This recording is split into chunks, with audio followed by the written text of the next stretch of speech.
hidup ini menjadi kita bermegah. Bermegah di dalam Kristus. Bukan bermegah di dalam dunia, nanti engkau diketawai. Dicibirkan. Biarkan yang dari dalam itu mengeluarkan sesuatu yang berbeda. Ku yakin kau hadir di sini. Ku rasakan kuasa yang tak terbatas. Ku yakin kau bukan di sini. Nanti kalau kau pulang, dia tetap ada di sini. Bagaimana dengan kita? Loh, dia adanya di sini. Berarti kau pulang gak membawa dia dong? Yang benar, ku yakin kau ada di sini. Kemenangan terjadi di sini.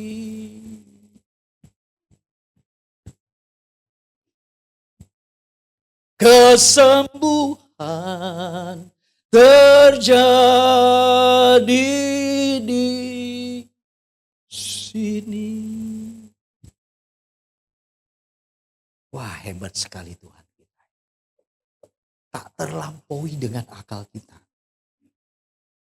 Tak terbatasi. Maka milikilah iman ini Bapak Ibu Saudara. Supaya engkau tidak seperti katak dalam tempurung yang tidak bisa melihat dunia lain. Yang kau lihat adalah penderitaan, masalah. Berat itu.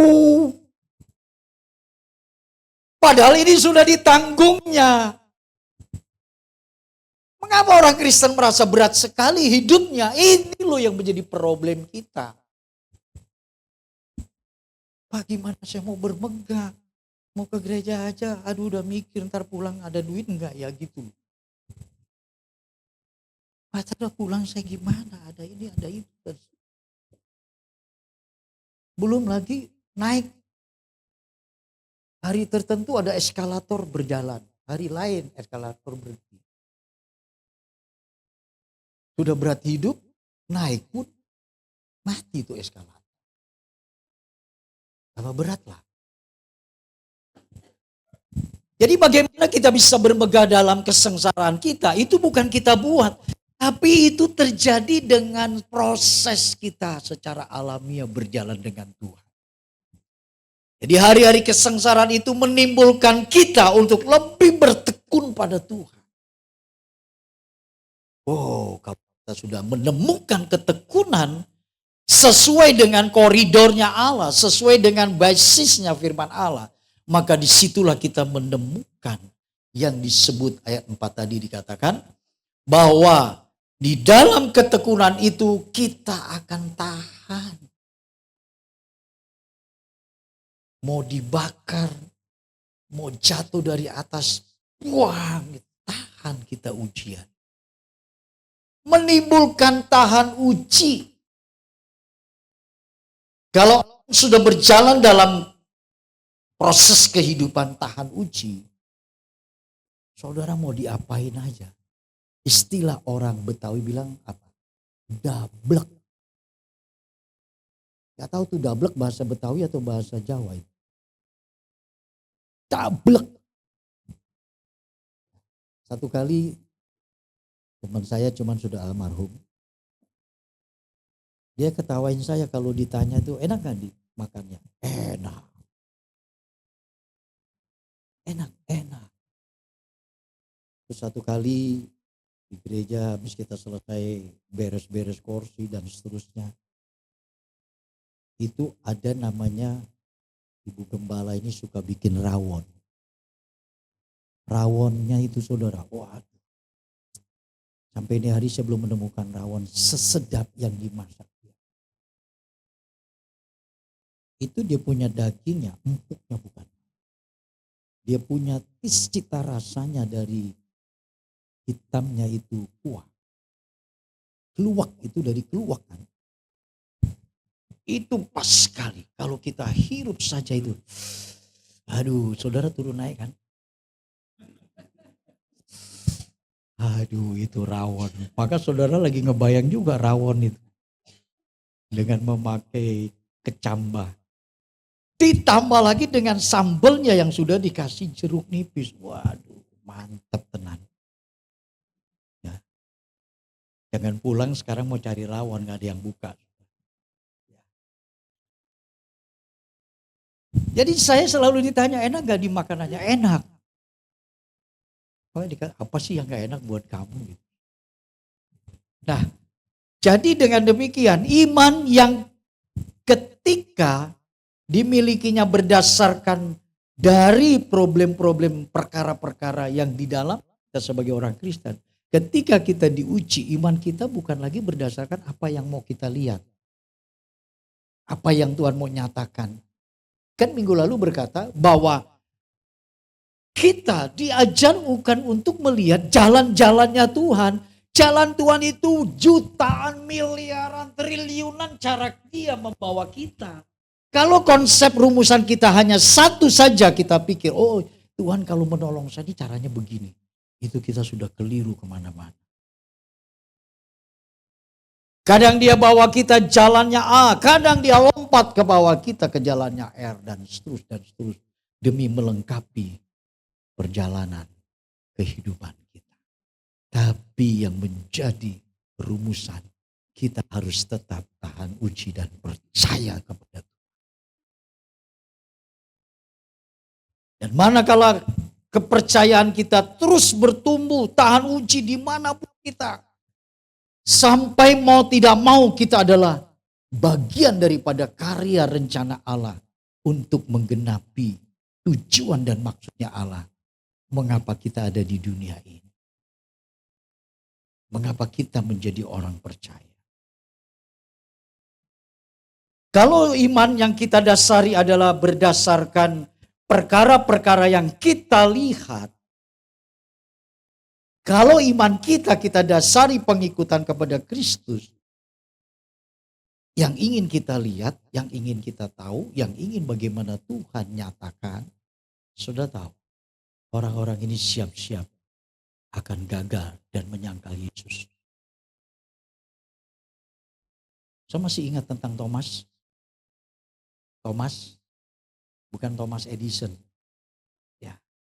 Tapi ini Thomas daripada ke-12 murid Yesus. Satu kali dia berkata, dan begitu banyak orang mendengar. Saya tidak tahu saya tidak tahu apa yang Alkitab katakan saat itu apakah mengganggu menjadi hambar teman-teman yang lain. Thomas berkata, aku sekali-kali tidak akan percaya sebelum tanganku mencucukkan di lubang bekas paku. Baik di tangan, di lambung yang ditombaknya ataupun di kaki yang Yesus saat itu dihantam dengan paku pula. Saudara lihat baik-baik. Ketika Thomas berkata, aku sekali-kali tidak akan percaya sebelum tanganku. Maka Yesus menjawabnya, engkau percaya karena engkau Tetapi berbahagialah orang yang tidak melihat tapi dia percaya. Mestinya ini dasar kita itu. Yesus katakan begitu. Tapi mengapa kita masih mau melihat sih? Bukti-bukti bahwa Allah itu apa tolong kita bagaimana, cara dia sembuhkan kita, cara dia melunasi kita, cara dia menolong kita, cara dia membantu kita, cara dia mengangkat kita. Gak perlu tahu mestinya, biarkan pribadi Allah yang mengaturnya. Karena kita berjalan dengan iman. Kan tadi dikatakan, karena imanlah kita memiliki relasi dengan damai sejahtera oleh karena Yesus Kristus sebagai Tuhan Allah kita. Nah kalau dasar-dasar kita iman punya percayanya yang selalu dan melulu kita meminta kepada Tuhan, Tuhan, tolonglah. Kalau engkau benar-benar ada Tuhan. Benar-benar ada Tuhan. Sampai benar-benarnya juga berulang-ulang. Tunjukkanlah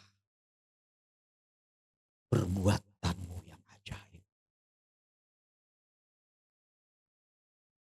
Maka aku akan percaya. Buat apa? Yesus mengatakan karena engkau melihat maka engkau percaya. Apakah Yesus menegur Thomas karena Thomas tidak percaya tanpa alasan? Ayo. Kamu percaya karena melihat. Apakah Yesus menegur Thomas saat itu adalah dalam kondisi keadaan perkataan Thomas itu sebelum aku mencucukkan. Apakah dasar alasan ini Thomas baru benar-benar percaya? Nah, ketika itulah Yesus menegur dia supaya kamu jangan melihat tapi kamu percaya. Tapi berhubung kamu mau melihat baru kamu mau percaya. Itulah dasar yang Yesus sedang tempelak dia. Kan begitu banyak orang Kristen hari ini meminta tanda. Apalagi tanda itu mau segera cepat. Kalau kita memesan salah satu barang yang kita beli secara online, di situ ada pilihan. Mau bayarnya pakai bank ini, bank dulu, COD atau seterusnya. Mau kirimnya 10 hari, 7 hari, 3 hari, atau cepat kilat. Tinggal kita pilih. Jadi dunia itu memang sudah memiliki rute. Bahwa kalau perlu kita ingin cepat. Seperti orang memasak mie instan. Mie instan aja perlu waktu. Rebus telur aja 7 menit. 8 menit. Itu perlu waktu. Allah kita desak untuk dia secepatnya menolong kita dan mengadakan mujizat yang nyata. Maka di situ dikatakan mujizat itu masih. Saudara, Yesus berkata kepada Thomas, bukan oleh karena Thomas tidak percaya tanpa dasar apapun. Bukan itu yang Yesus tanya. Itu tentu tidak. Thomas itu ditegur karena bukan menolak percaya tanpa alasan yang cukup. Mengapa? Ingat baik-baik. Thomas ini 12 murid Yesus. Dia tinggal bersama Yesus 3 tahun lamanya. Dia tinggal bersama Yesus 3 tahun lamanya. Dia melihat, dia mendengar. Apa yang Yesus katakan? Aku akan mati. Dikuburkan. Dan pada hari ketiga, aku akan bangkit. Ayo kita bodoh-bodohan. Kan Yesus sudah katakan ini toh. Thomas, Petrus, Yakobus, Filipus, Andreas, Yohanes. Dengar baik-baik. Kalian itu akan diporak-porandakan bagaikan domba yang kehilangan gembala. Aku akan memukul gembala-gembala sehingga domba-domba itu tercerai-berai.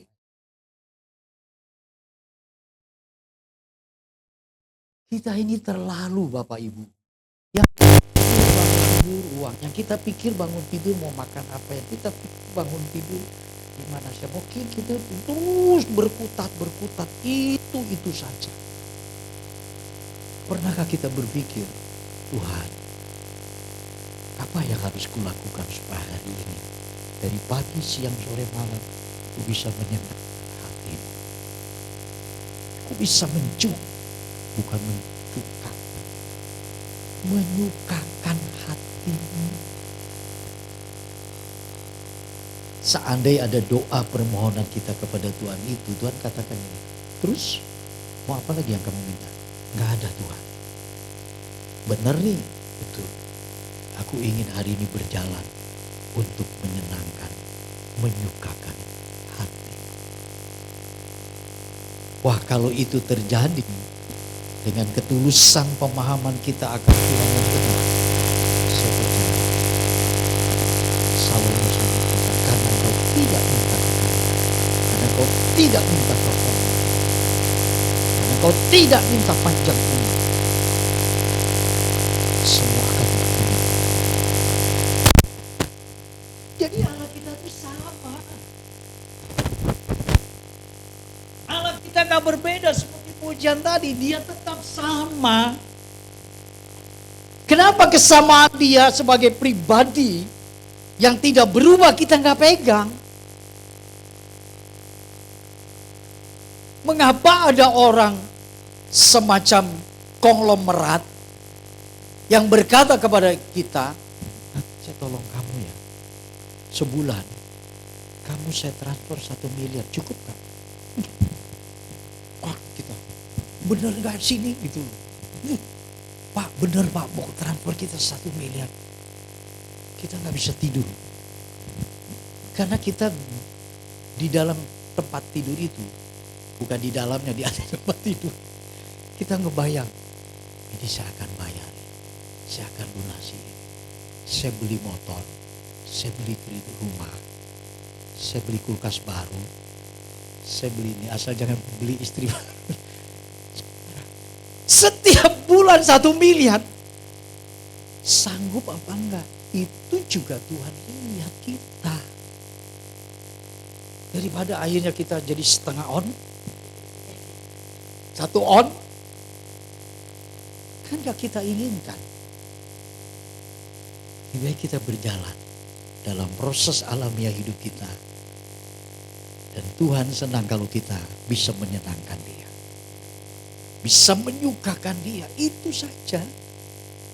Bagian kita apa Pak? Ya bagian kita apa? Sekarang yang Tuhan percayakan apa? Kerja, menjadi ibu rumah tangga, menjadi orang yang sekarang dipercayakan ini, itu semua. Jalanin aja itu, sudah jalanin. Jalaninya bukan sambil ya kayak ya mengalir aja. Enggak. Kalau mengalir itu kebanyakan kotoran di air. Kita tidak mengalir, kita sedang melawan arus, tapi kita minta pimpinan Tuhan menolong kita supaya kita tetap bisa berjalan. Saya pikir nggak ada masalah itu enak, enggak. Ada masalah kita masuk ke dalam ketahanan uji.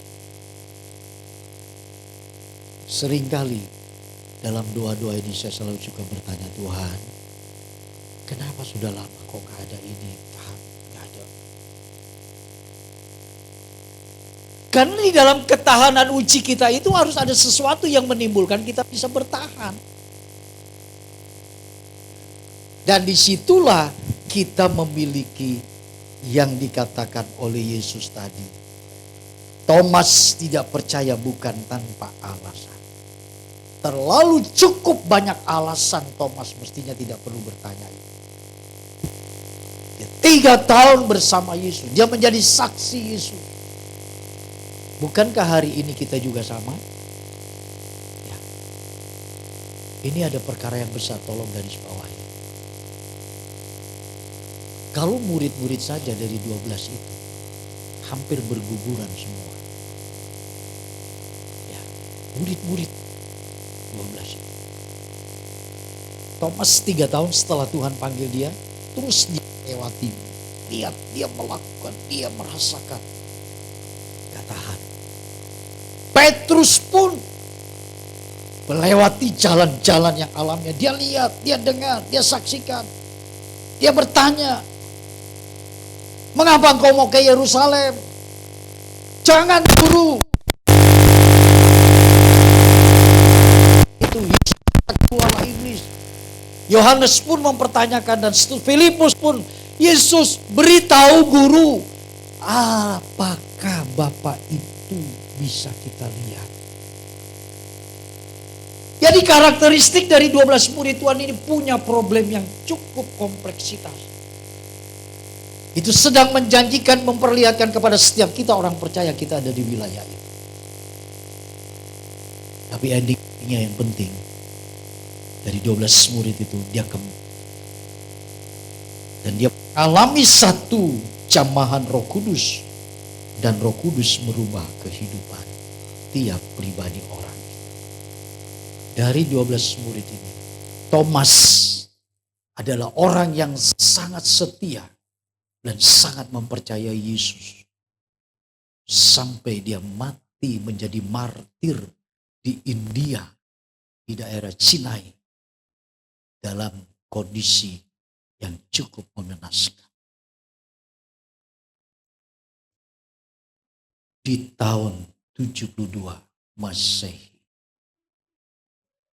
Tapi semua dibayar dengan apa yang Thomas nyatakan. Kalau sampai kita, kekristenan kita ini, hujan, ya rasa-rasan kita mau ke gereja enggak ya? Pak, mau ke gereja enggak Pak? Ma, mau ke gereja enggak? Bapak kecil kan. Gereja enggak? Kita bertanya-tanya. Kita lihat, kita keluar. Waduh, masih mendung, masih gerimis. Ntar dulu deh. Kita berdoa, kita lihat lagi. Kok gak berhenti-berhenti gerimisnya, hujannya nih. Waduh, Tuhan, tolonglah doaku, jadilah kehendak-Mu. Menyerahkannya jadi kehendak Tuhan, tapi kita masih paksa. Kalau bisa berhenti deh, Tuhan. Supaya saya enak jalannya ke gereja. Kalaupun naik motor, gak terhambat. Kita seringkali begitu Bapak Ibu. Kita mau nyaman. Kita mau nyaman. Tapi pernahkah satu kali sebelum engkau berangkat ke gereja, mau hujan mau tidak, kau merasakan kebaikan Tuhan itu. Tak ada taranya.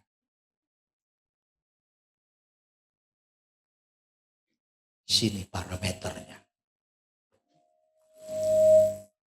Sini parameter kita. Itulah sebabnya mengapa kita perlu memiliki jati diri di dalam proses secara alamiah untuk mengikut Tuhan. Saudara, kalau kita tidak pernah serius dalam kebenaran, maka kita tidak pernah serius sebenarnya untuk mencari Tuhan.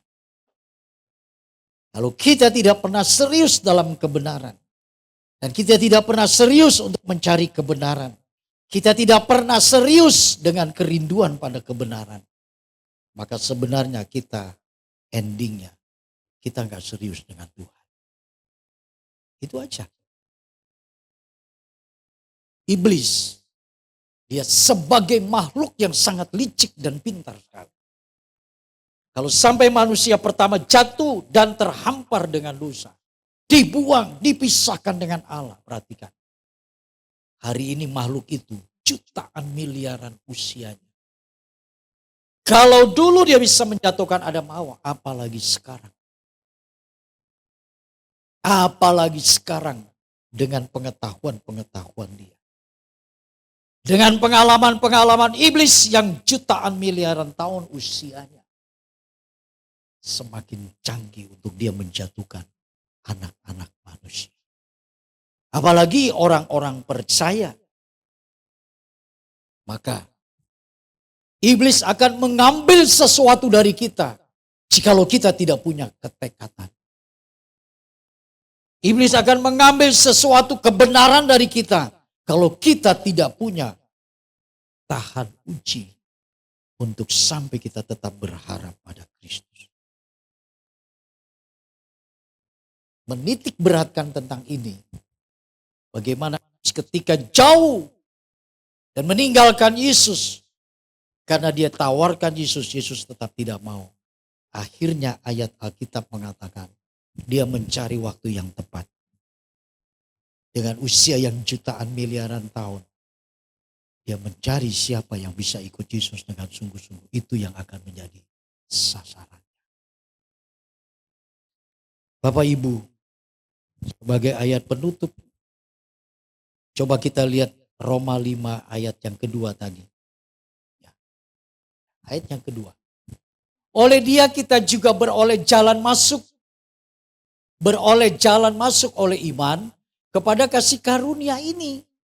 Ya, apa sih karunia yang kita dikatakan lewat iman itu kita bisa masuk?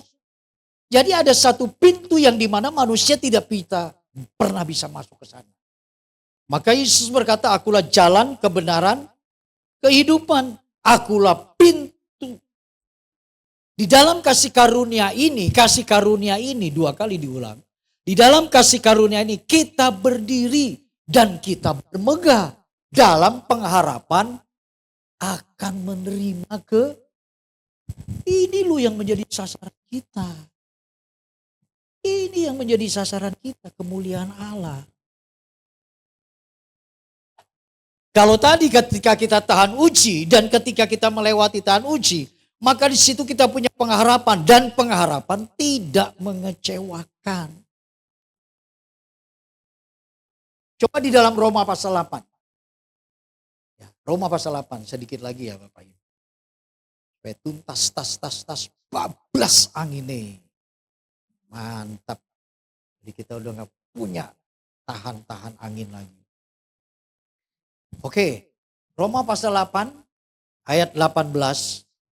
Kita lihat di sana bagaimana kebenaran firman Tuhan ini. Perhatikan.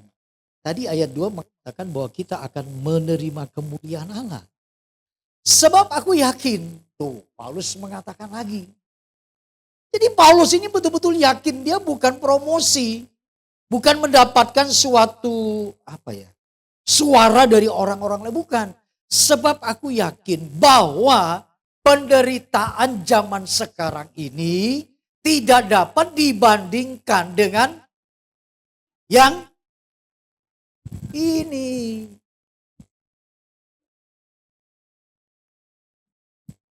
Kalau Thomas sudah dikatakan, juga Yohanes, juga Petrus, Yesus selalu bilang begini loh. Sebab itulah aku beritahukan kamu hari ini. Supaya nanti kalau terjadi, kamu tuh tahu. Bukan tempe. Gitu loh. Karena makhluk yang miliaran suka menipu, suka membohongi, suka muslihatnya luar biasa. Diambil itu kebenaran dari kita. Diambil, dibuang. Dan itulah sebabnya kita mesti punya tekad. Tekad keteguhan untuk kita tetap bertahan dalam imanku. Karena penderitaan yang ku alami ini tidak sebanding dengan kemuliaan yang Allah akan berikan. Nah kalau kita tahu seperti itu, pantas dong tadi Paulus mengatakan, kita mesti dalam penderitaan kita. Wah, kalau kita tidak diubah mindset berpikir kita, selesai. Kebenaran ini harus dipahami dengan benar, dengan iman. Karena pribadi Allah yang berjanji, bukan saya, bukan pendeta yang lain, bukan. Allah yang berjanji. Artinya, sebelum kita mengalami sengsara, perhatikan, sebelum kita mengalami sengsara, ini yang mengatakan siapa? Firman. Pada mulanya adalah firman. Firman itu adalah Allah. Dan firman itu tinggal bersama dengan Allah. Sebab itu firman itu sekarang menjadi manusia. Dan dia tinggal bersama-sama dengan kita. Dan firman itu sekarang dikatakan lagi kepada kita. Dan dia mengatakan, kalau kamu menderita, itu cuma 70 tahun. 80 tahun. Itu kalau bisa loh. Kalau kuat. Saya belakangan ini banyak mendengar orang-orang ya saudara. Yang sakitnya harus bayar 160 juta. Ada yang dia harus bayar sekian miliar. Gak tertolong. Maka kita kalau sehat seperti ini. Aduh. Nyanyi puji Tuhan. Gak perlu WL tadi. Saya lihat saudara lemes semua. Kayaknya gak serius. Gak perlu. Saking aja kita punya moral yang masih kita melihat, jangan sampai kita dikatakan orang yang arukan. Kau nggak bantu. Ku mendaki ke bukit Sion, ku mendaki ke bukit, waduh. Bergetar seperti Petrus dan Paulus ketika di penjara. Waduh, waduh. Pokoknya waduh lah saudara. Tuhan kita dahsyat. Kristus kita itu luar biasa. Karena dia telah menjamin. Bukan saja jaminan. Tapi dia sudah bayar kita. Di ayat kelima, mengapa kita memiliki pengharapan. Dan pengharapan yang kita miliki tidak mengecewakan. Mengapa pengharapan kita tidak mengecewakan? Hello? Anybody home? Ada yang tahu? Mengapa pengharapan kita tidak mengecewakan? Karena pengharapan kita taruh pada Allah yang telah mencurahkan Roh Kudus-Nya sebagai kasih karunia kepada kita. Kita nggak kuat jalan dalam hidup ini Bapak Ibu. Kita nggak mampu. Bukan bicara soal nggak mampu, nggak kuat. Kita nggak tahu. Kita nggak ngerti jalannya. Maka kita perlu Roh Kudus yang memimpin kita. Itulah Kristen, orang percaya yang kepada Kristus dia menaruh itu. Saya pikir kalau setiap minggu kita datang tanpa ada perubahan, itu ada yang salah. Mestinya kita datang ada perubahan. Kita datang semakin. Karena pengharapan yang kita taruh bukan kepada manusia. Pengharapan yang kita taruh pada Allah yang kekal. Sumber pengharapan kita. Aduh, luar biasa sekali. Kita dorong, kita arahkan frekuensi kita, signal kita. Kita arahkan ke sana terus. Itu api Tuhan membakar dalam diri kita.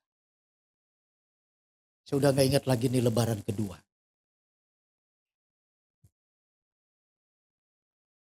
Hamba Tuhan juga manusia. Tapi ada satu pesan yang Tuhan.